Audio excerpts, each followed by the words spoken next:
हनुमानजी हे भगवान श्री रामांचे महान भक्त म्हणून ओळखले जातात। असे म्हणतात की हनुमानजींचे नाव ऐकल्यावर सर्व प्रकारचे दुःख आपोआप दूर होतात।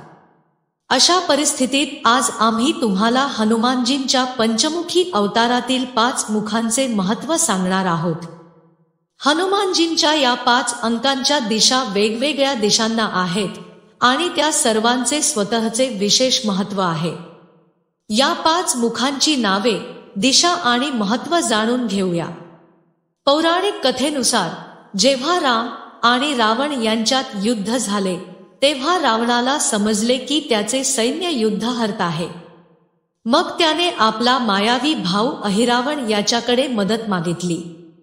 अहिरावण माता भवानीचे परम भक्त होते आणि त्यांना तंत्रविद्येचेही ज्ञान होते। आपल्या जादुई सामर्थ्याचा वापर करून त्याने भगवान रामाच्या संपूर्ण सैन्याला झोपवले। त्या दरम्यान त्याने प्रभू रामासह लक्ष्मणाचे अपहरण केले आणि त्यांना पाताळ लोकात नेले। भवानी मातेचे भक्त असल्याने अहिरावणाने भवानी देवीसाठी 5 दिवे लावले होते।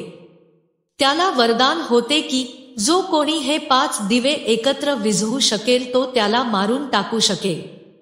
तेव्हा रामजी आणि लक्ष्मणजींना अहिरावणाच्या तावडीतून वाचवण्यासाठी हनुमानजींनी पंचमुखी रूप धारण करून 5ही दिवे एकत्र विझवून अहिरावणाचा वध केला। त्यानंतर प्रभू राम आणि लक्ष्मण त्यांच्या बंधनातून मुक्त झाले।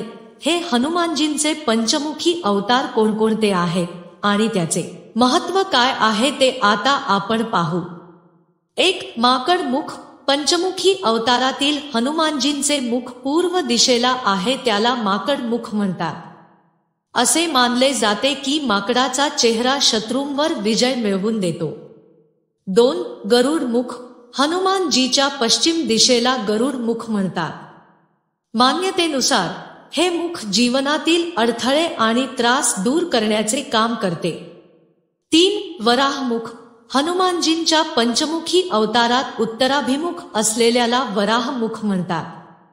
हनुमानाच्या या मुखाची पूजा केल्याने दीर्घायुष्य, कीर्ती आणि वैभव प्राप्त होते असे मानले जाते। 4. नृसिंह मुख।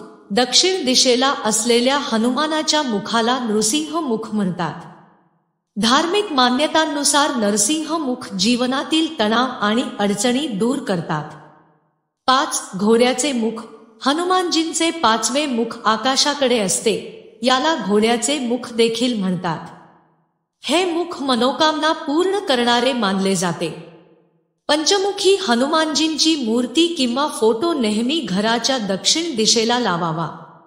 सनातन धर्मात मंगळवार आणि शनिवार हनुमानजींना समर्पित मानले जातात। अशा स्थितीत या दिवशी पूजेदरम्यान हनुमानजींना लाल फुले, सिंदूर आणि चमेलीचे तेल अर्पण करावे।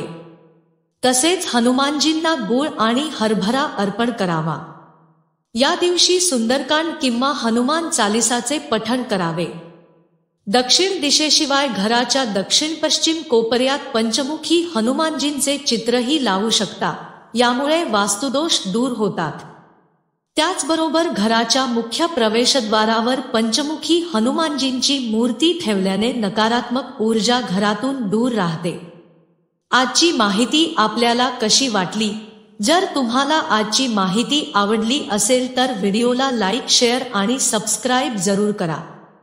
धन्यवाद। जय हनुमान।